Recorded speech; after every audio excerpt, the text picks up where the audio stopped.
Well, good afternoon, everyone, and welcome to another session of our VTIC Insights series. It's a pleasure to welcome you all here today for what will be a very, very special event.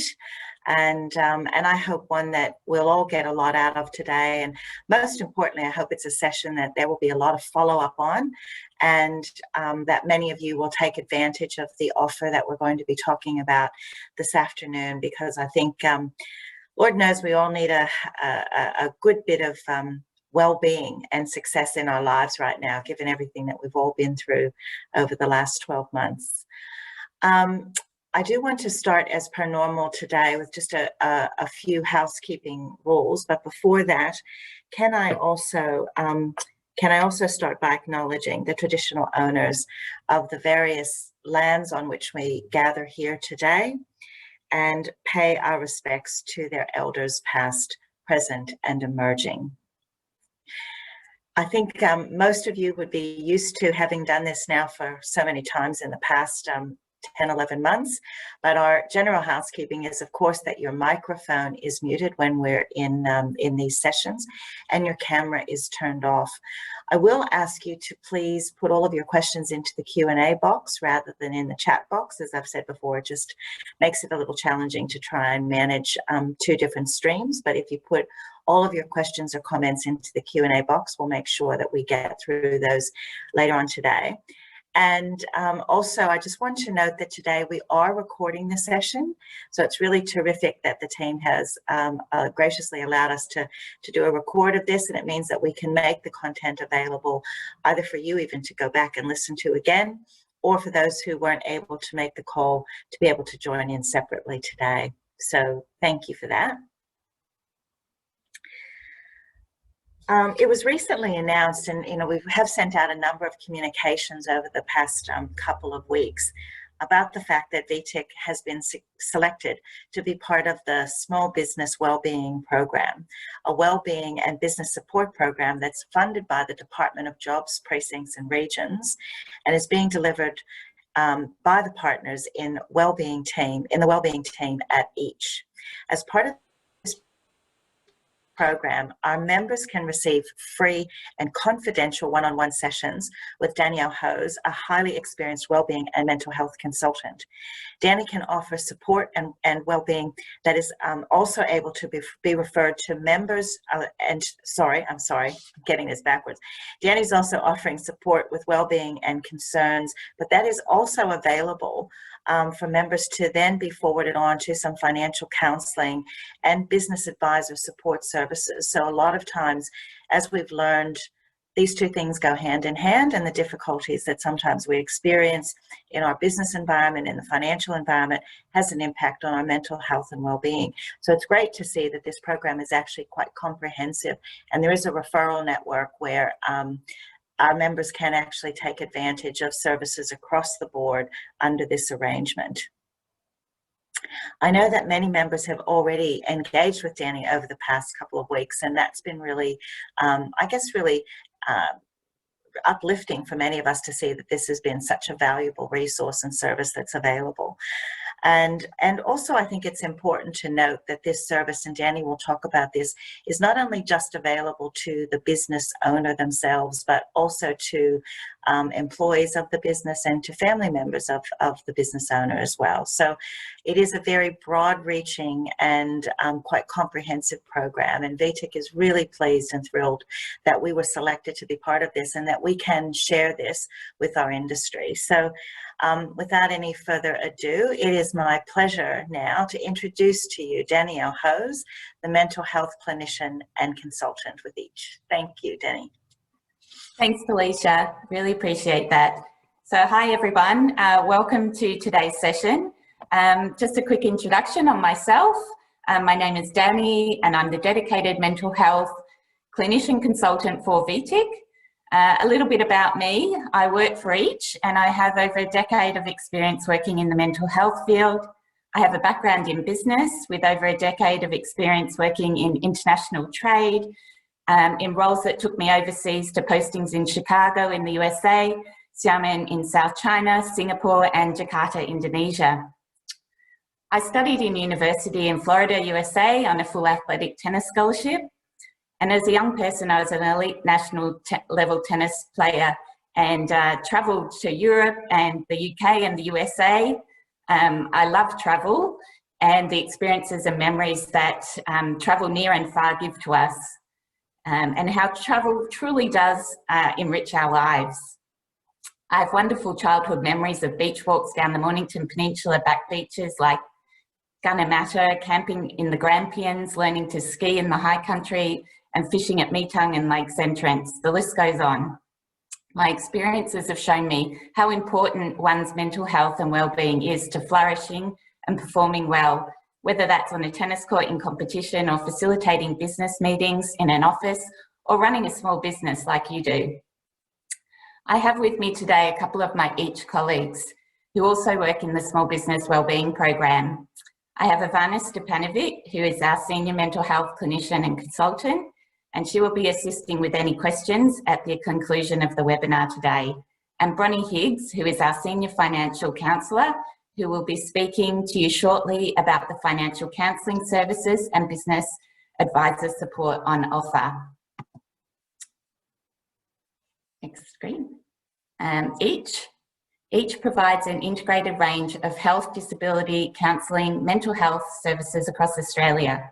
We recognise that health and wellbeing are significantly and negatively affected by factors such as unemployment, homelessness, financial difficulties, social exclusion and addiction. So we offer a wide range of supports to assist members of our community to lead happier and healthier lives. And services provided by EACH include mental health support, Aboriginal health, doctors, dentists, refugee support, youth and family services and more. The wellbeing service that we offer, Partners in Wellbeing, is actually one service with 3 providers. So they are NEMI, EACH, which is us, and ASCO. Now, during the business hours, VTIC members can access the dedicated mental health clinician consultant, which is myself, on 7035 5732 or email on consultation@vtic.com.au. Now, my details will be provided at the conclusion of this webinar, but this 1300 number is important because if you require after-hours support, it is available through the helpline, which operates up to 10 p.m. on weekdays and 9 to 5 on weekends. So the next slide is, we have here our Small Business Wellbeing Program, in addition to the helpline, offers member wellbeing support, financial counselling, business advisory services, and peak body support.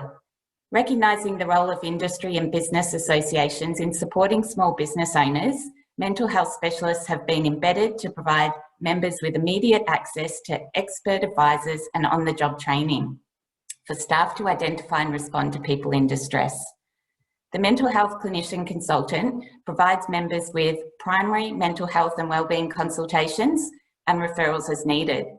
As Felicia mentioned, small business owners and their families and staff are all eligible to access the service. The mental health clinician consultant also provides support to peak bodies by supporting client-facing staff, building organisational capacity and capability through secondary consultations, training, augmenting mental health and wellbeing resources. I will now hand it over to Bronnie, who will introduce the financial counselling and business advisor support that's available. This is also free and confidential, and referrals can be made by contacting me or by calling the 1300 helpline. So Bronnie, over to you.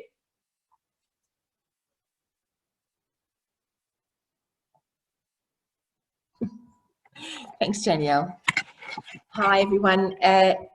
Yes, when I first became a financial counsellor 30 years ago, it was in the middle of our last recession, and the workforce of financial counsellors in Victoria was doubled to cope with that. And we saw a lot of mental health problems and sadly also some suicides during that time. And we realised that the loss of a business is not just a loss of livelihood, but also a way of life. Often the defining aspect of the self and a source of self-esteem, and also a great passion. So I'm very pleased to be working in a program which offers mental wellbeing support as well as the financial counselling support. Our team, we have a team of 10 financial counsellors, myself and the team leader. A lot of our staff are new because we've had to expand the workforce this time as well, as I mentioned. And we've all been on a very steep learning curve to specialise in small business. And we've had extensive training in these specific topics. And most of our staff are mature age staff, quite a few from banking and finance backgrounds. Also some have had experience working in small business and other life experience. Financial counselling is free, independent and confidential service. Our code of ethics says that we provide information and options to our clients so that they can make an informed decision, and we're facilitative rather than directive. We believe that the client is the expert in their own situation, and we operate holistically too. So we look for the outcome which is best both financially and personally. We have to identify and provide options, and sometimes those options might be, choosing the best of a bad bunch. We also analyse and explain the full implications and advantages and disadvantages of those options, and we look at that through a legal, social, financial, psychological and logistical lens to try and help the client fully understand their situation and choose what's best for them. The type of things that we do a full assessment of the client's financial and personal situation to determine options. We negotiate with creditors and other stakeholders as appropriate. We refer to other services as appropriate for financial and non-financial issues. We determine priorities. We give assistance to lodge disputes with ombudsmen and other regulatory bodies as appropriate. We report systemic issues for lobbying to effect social change. And we collaboratively develop and amend sustainable plans with the client. We identify strengths and facilitate clients completing their own actions as far as possible. The areas that we can assist in very broad, and it's very dynamic, and includes but not limited to credit and debt matters. So FCs are paralegals, and we work across a huge number of legislation. Telecommunications, utilities, the ATO, we don't do tax returns, but we do look at disputes, waivers and hardship and payment arrangements. Superannuation, general information, reporting of unpaid superannuation and disputes. Insurance, assist with lodging disputes, refer to specialist insurance legal and negotiate debt. Access to grants and concessions, ensure all entitlements are being received from Centrelink. Complaints to various regulatory bodies, Centrelink disputes, payment plans or general information, legal referrals, fines. We do basic payment plans and family violence waivers, but we refer on for large matters or disputes. Basic tenancy information, but refer on for disputes or advocacy. Bankruptcy, and referring to other specialist financial counselling services such as family violence financial counselling, gambling financial counselling, etc. And then in addition to that, the small business specific financial counsellors, we found that a lot of the small business operators' debts not governed by the consumer protection enjoyed by non-business credit providers. So the work is still a work in progress because financial counsellors traditionally haven't worked with small business. So it's a new scope of practice, new stakeholders, new creditors, new regulatory bodies and new legislation, and doing a lot of research and secondary consultation. The types of things that are new for us are commercial leases, business loan contracts to third-tier lenders, law around debt liability for different business structures as opposed to individuals, business viability, interaction between the business and personal debt and expenses is more complex analysis, business insolvency in addition to personal bankruptcy and the interaction between those two. We also refer now to business advisors. We have MIC on board, and they can assist with things such as assessing viability, profit and loss, marketing, efficiency, resilience, and establishing business systems. Referring to insolvency professionals for complex cases that are out of our scope. So we're able to assist with wind up and insolvency for some small businesses, but once the situation gets past a certain level of complexity, we would refer on. Access to business grants or COVID-specific entitlements. JobKeeper's probably a bit out of date now, it's just about finished. Commercial landlord grant, and there's just been a new raft of grants announced yesterday that we'll be getting our head around as well to see what they're suitable for or who they're suitable for. And we do extensive assessment to determine your liabilities and options for debt hardship arrangements. And that's it about financial counselling and business advisors. Thank you, Bronnie. Appreciate that.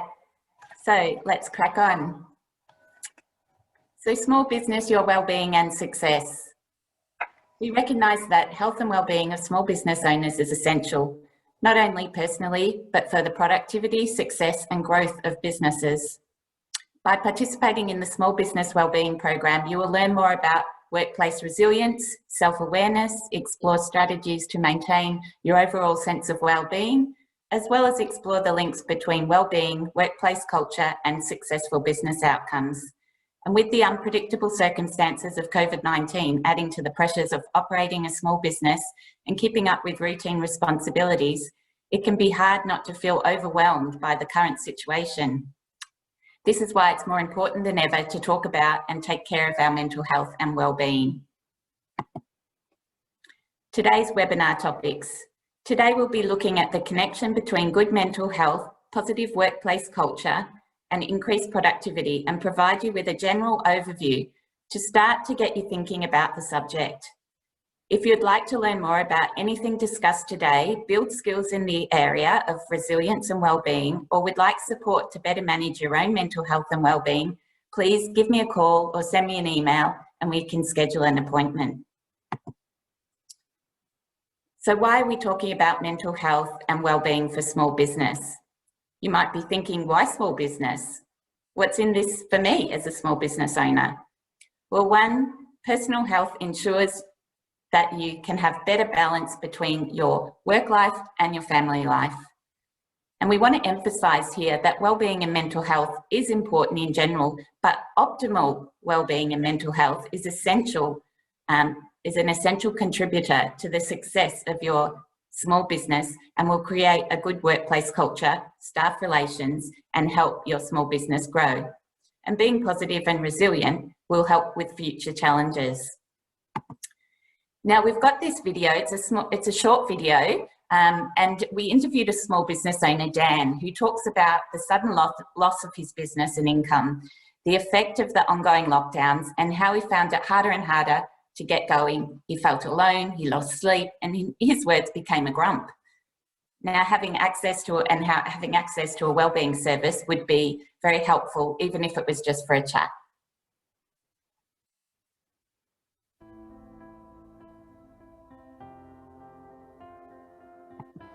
My name's Dan Thorne. I run Orange Elephant Productions. It's a video communications and AV design business.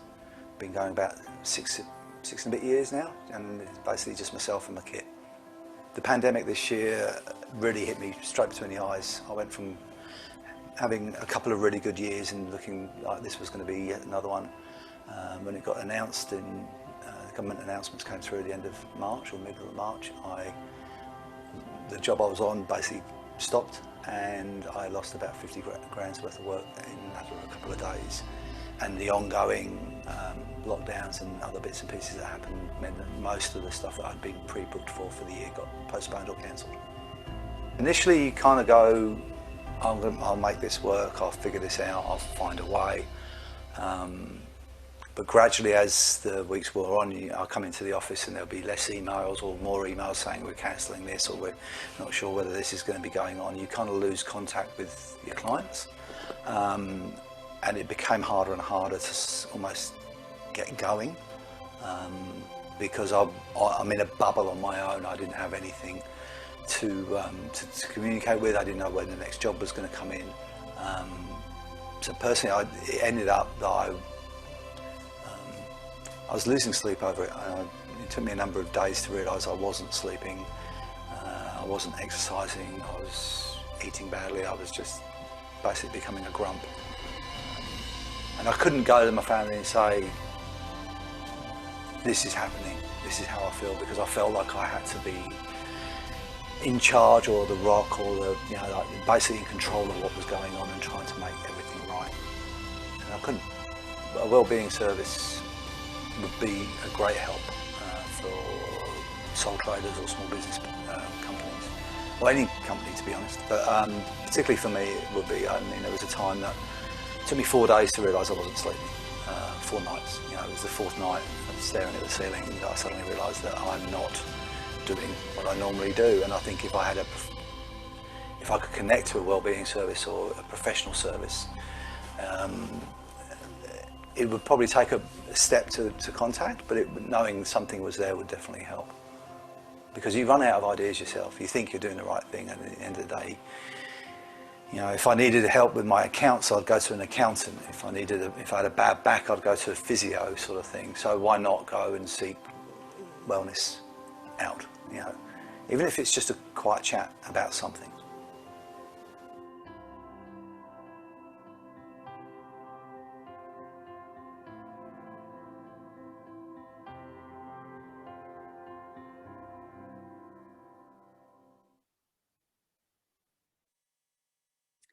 So that leads us into mental health in the workplace. Some statistics here.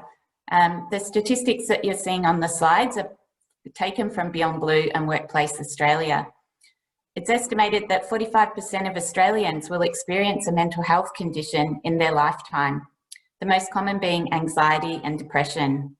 Although anxiety and depression can be debilitating as a serious physical illness, less than half of the people who are experiencing these conditions seek help. Anxiety and depression tend to affect people during their prime working years.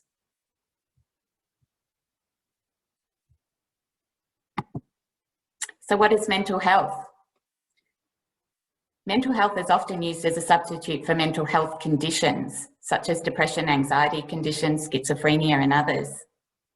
But according to the World Health Organization, mental health is a state of well-being in which every individual realizes his or her own potential, can cope with the normal stresses of life, can work productively and fruitfully, and is able to make a contribution to his or her community. So to make things a little bit clearer, some experts have tried coming up with different terms to explain the difference between mental health and mental health conditions. Phrases such as good mental health, positive mental health, mental well-being, subjective well-being, even happiness have been proposed by various people to emphasise that mental health is about wellness rather than illness. While some people say this has been helpful, others argue that using more words to describe the same thing just adds confusion. But rather than being about what's the problem, mental health is really about what's going well. So, well-being defined. Well-being is, PERMA comes from the science of positive psychology, and it's designed to enhance resilience and well-being. So it's an acronym, and we all love acronyms. So it stands for positive emotion, engagement, relationships, meaning, and accomplishment. So what are some ways that you can increase PERMA? Some examples might be incorporating an activity you love into your day. Establish your character strengths and learn how to use them daily. Be present, learn mindfulness techniques and appreciate being in the now. Make new friends by joining a class or a group. Be authentic and embrace the real you. Celebrate your achievements. Start to think about how you could increase PERMA in your life and business to increase your levels of well-being. So this is a short video on resilience. And while you're watching this, try to ask yourself, what is one small change I can make now to improve my well-being?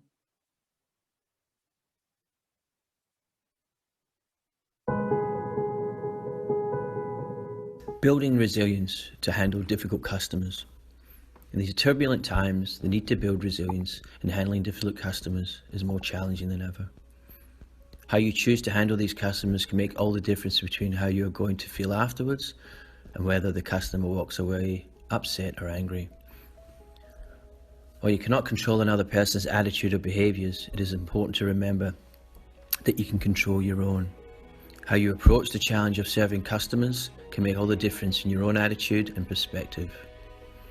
What is resilience? Resilience is the ability to recover from setbacks and adapt to challenging circumstances. It is required to thrive and flourish. It is a foundational psychological tool that empowers us to feel effective and capable of handling uncertainty. Regardless of the exact nature of resilience, current thinking is clear. We can develop and we can improve our resilience. Experts confirm that resilience is a quality and skill that can be enhanced, yet requires effort and consistency. Resilience is also about managing your energy. In the power of full engagement, managing energy, not time, is the key to high performance and personal renewal. Schwartz tells us they propose that the effectiveness of managing our energy in different areas of life, we can prevent burnout and subsequently become more resilient. 4 sources of energy are identified: physical, emotional, mental, and spiritual. Energy capacity diminishes both with the overuse and the underuse, so we must balance energy expenditure with intermittent energy renewal. In order to expand capacity, we need to push past our comfort zone, like an athlete does to enhance performance. In order to build muscle strength, we must incrementally stress it, expending energy beyond normal levels.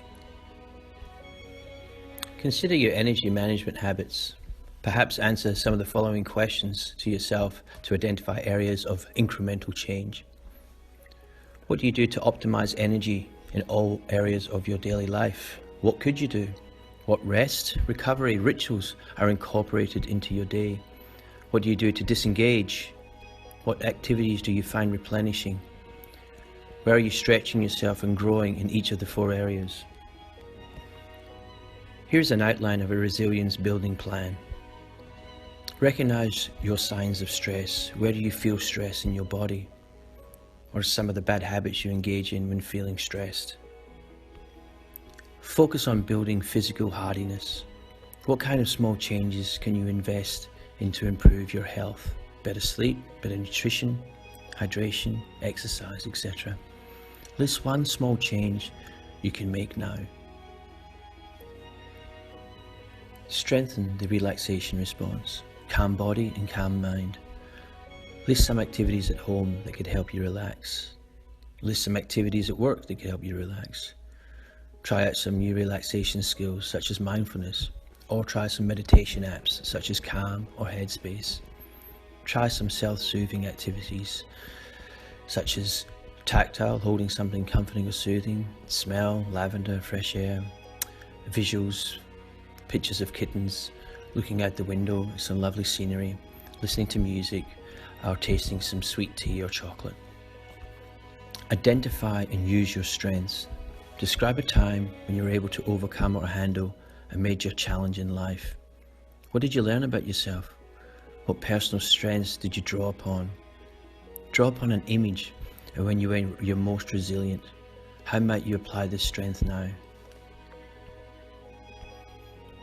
Increase positive emotions on a daily basis. Identify sources of humour or joy. Express gratitude. Visit someone or write a letter. List your accomplishments. Engage in meaningful activities. Notice what happened in your day that was meaningful on a regular basis. What kinds of activities did you find meaningful today? Identify activities that put you in the flow, such as enjoyable things that cause you to lose track of time. Counter unhelpful thinking. Write down what you're thinking about when you get stressed and then ask, what is the worst that can happen and could I survive it? What is the best that could happen What would I tell a friend in a similar situation? If you're being hard on yourself, practice self-compassion and learn to be kind to yourself. Give yourself a mental break or a pat on the back. Remember a hero, a coach or a mentor that encouraged you when you doubted yourself. Create a caring community. Connect with friends and family on a regular basis. Identify your sources of support at work, at home and in the community.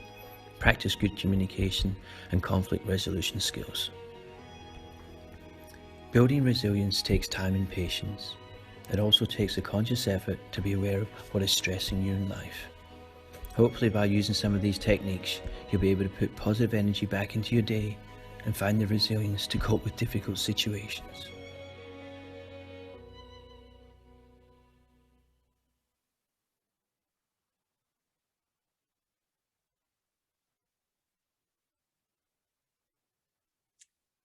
So, resilience, it's not a rare ability. In reality, it's found in the average individual and can be learned and developed by virtually anyone. Resilience is a process rather than a trait to be had. So, resilience in your business. Resilience is most commonly understood as a process, not a trait, as I just mentioned. And Dr. McHugh explains that resilience helps a person to respond to difficult times with greater hope and confidence, which in turn enables them to act effectively. So try and think about what resilience at work actually means to you. Here's an example. A business owner. Employee resilience is an individual's capability to continually adapt and flourish at work. Even in challenging circumstances, it involves behaviours rather than dispositions or beliefs about one's ability to cope with adversity, such as collaborating on work challenges and learning from mistakes.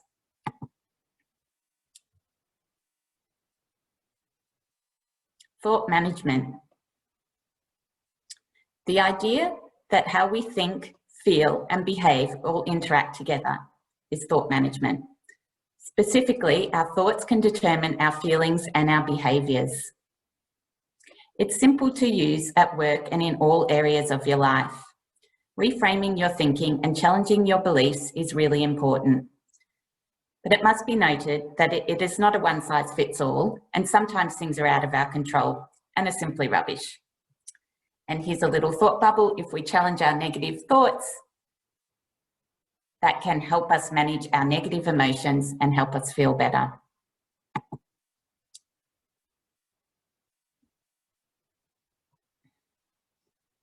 So try challenging your beliefs and the way you talk to yourself.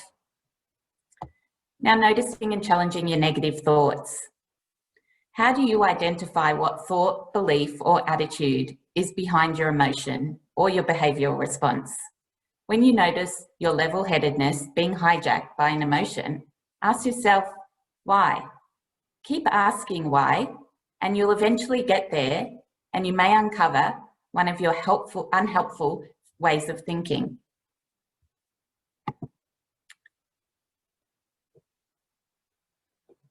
Next up, we're going to talk about the growth mindset, and many of you may have heard of this before.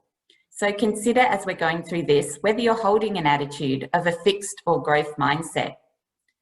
So if we look at the basic qualities and skills of a fixed mindset, somebody will believe that they're things that you're born with, that they're fixed traits. But if you come from the belief of having a growth mindset, you'll see that those skills and basic qualities come from hard work and something that you can improve. When it comes to challenges, people with a fixed mindset will think that that's something to avoid, could reveal a lack of skill or talent, and they'll give up easily. People with a growth mindset look at challenges as something to be embraced, an opportunity for growth, and they're more persistent. When it comes to effort, somebody with a fixed mindset will look at effort as being unnecessary, something you do when you're not good enough. And from a growth mindset, they will look at it as being essential and a path to mastery. When it comes to feedback, a fixed mindset will take it personally, feedback, and get very defensive. People with a growth mindset will find feedback very useful, something to learn from and identify areas to improve. When it comes to setbacks, the fixed mindset will blame others and get discouraged. And the growth mindset will look at setbacks and as a wake-up call to do better the next time and grow.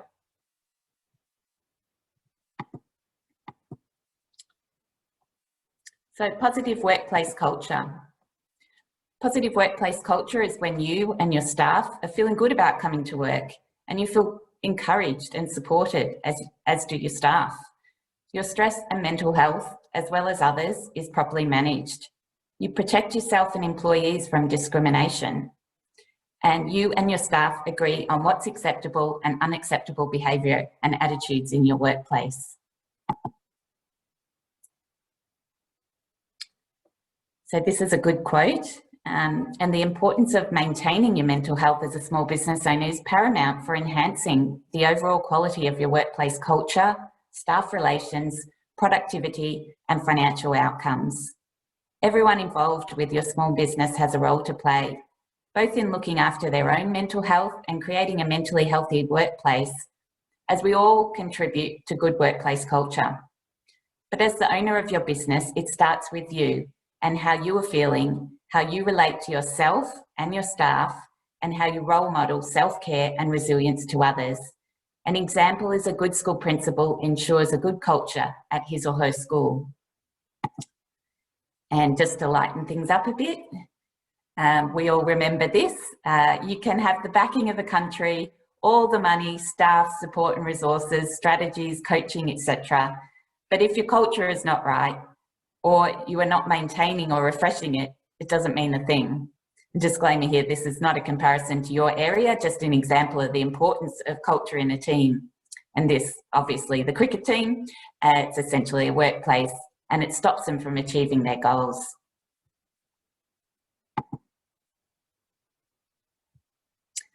So, being ready for future challenges.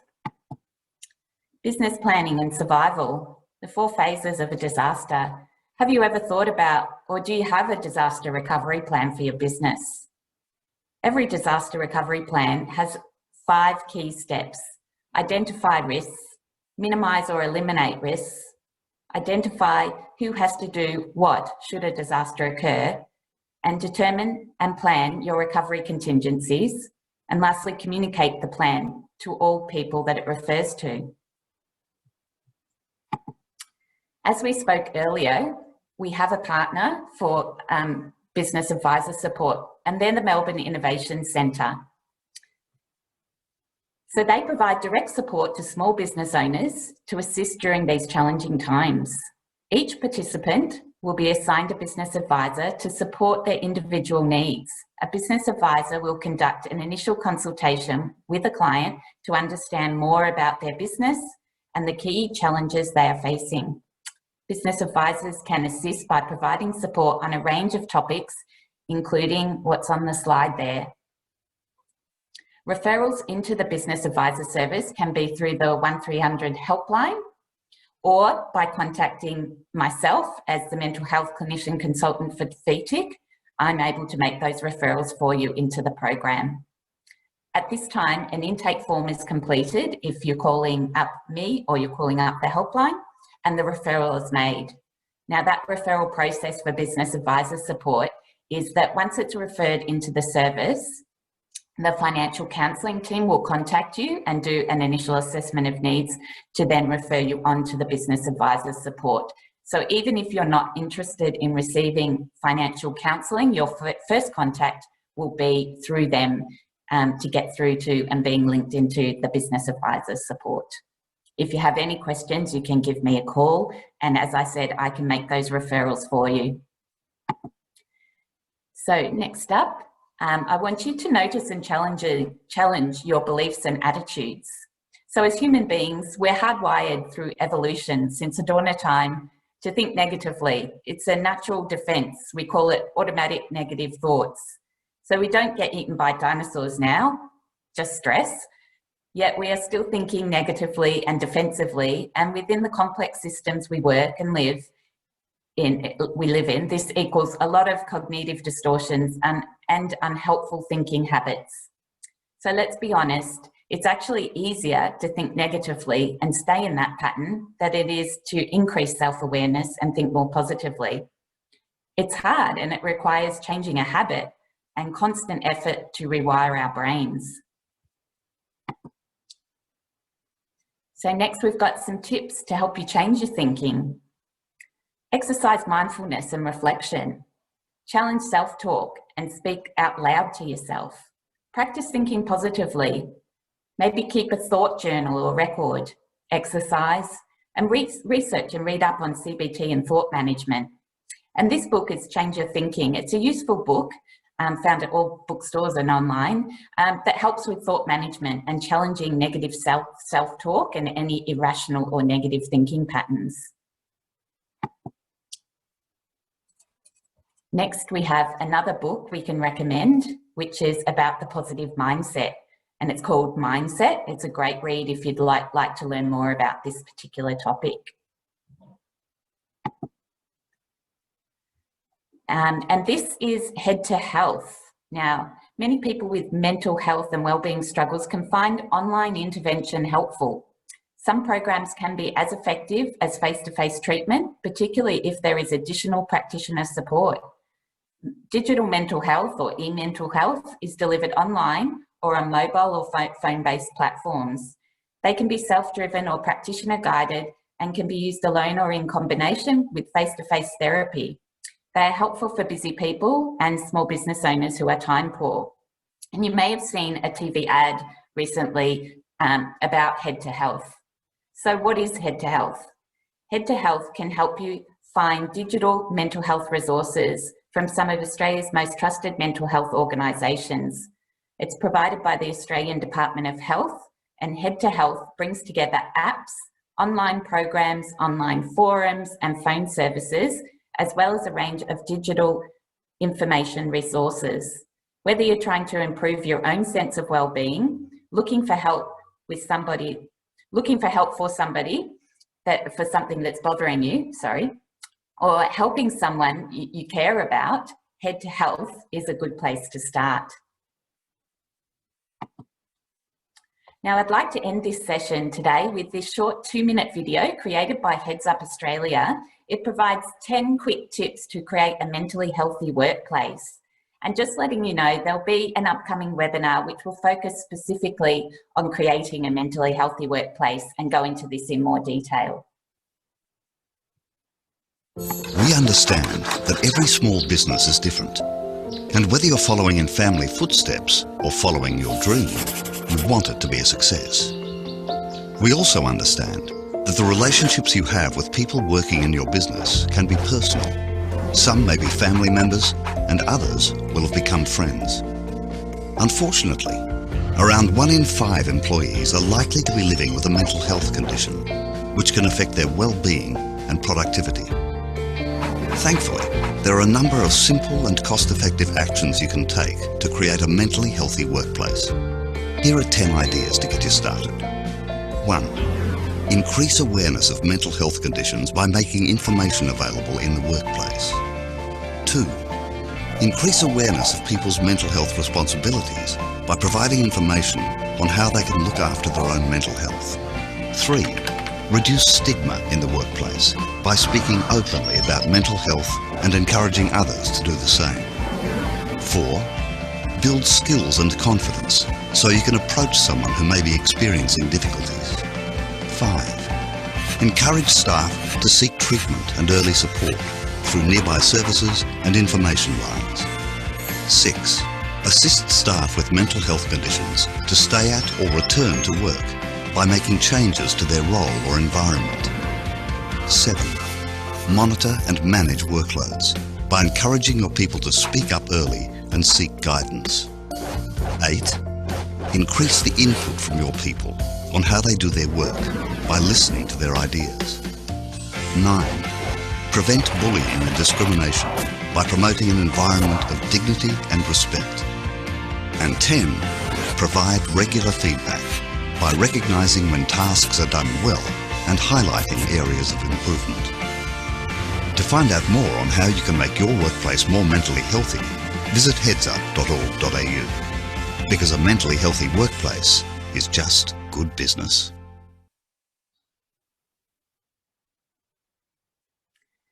So just to end, we just want to note that Partners in Wellbeing Program, it's not a crisis service. So if you or anyone you know requires urgent assistance, to please contact emergency services on 000 or Lifeline. And that concludes our session for today. If you would like to learn more or talk about any of the topics discussed in today's webinar, please contact me to set up an appointment. And remember that the program is available not only to you as small business owners, but to your staff and family too. And I'm just wondering if anyone would like to share one small thing they can do today to reduce their stress and improve their well-being, or would they like to share what resilience is to them, or do they have any questions? We're happy to take them.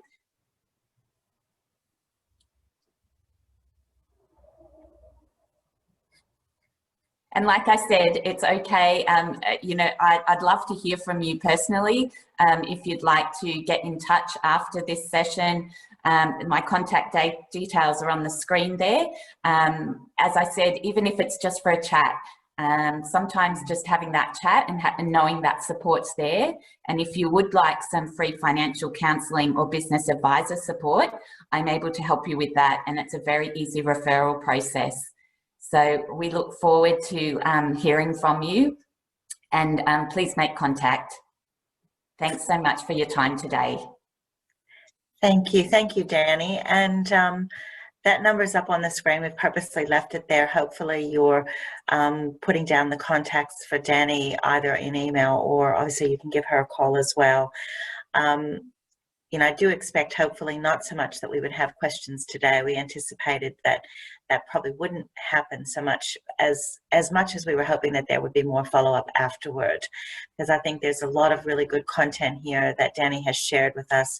I think what's really, from my perspective, what was really terrific in this program was understanding the close connection between, you know, our current mental health issues that we might feel as it relates to the operation of our business, and indeed to stresses and pressures in the financial world. So bringing that service together and offering solutions and support across all three streams of you know, what is affecting our overall health and well-being, I think is just really a terrific benefit. I was really pleased to see that as part of the program. So I would encourage people to reach out separately.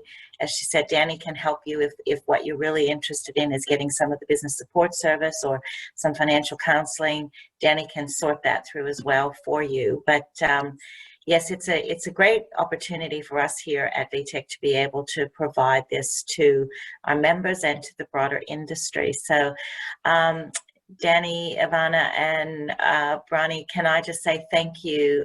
Thank you so much for being here with us today, for taking the time to share this information with our members, but most importantly, to being on call and being there at a time when I know many of us in our industry really need that little bit of extra help. So yeah, it's terrific to have you as well sitting as part of our team. So that's really lovely. Dannii actually does sit as part of the VTIC team. So it's a nice addition to our little team that we've expanded. And Dannii is here with us and providing support to us as well as to our members. So thank you guys very, very much. And can I thank everyone for being with us today? And hopefully, as I say, I would encourage you to reach out. Dannii's a great person to speak with and can provide, I think, some terrific advice when we all really need it. So thank you. Thanks very much, guys. And we'll see you all again real soon. Thank you. Bye for now. Bye.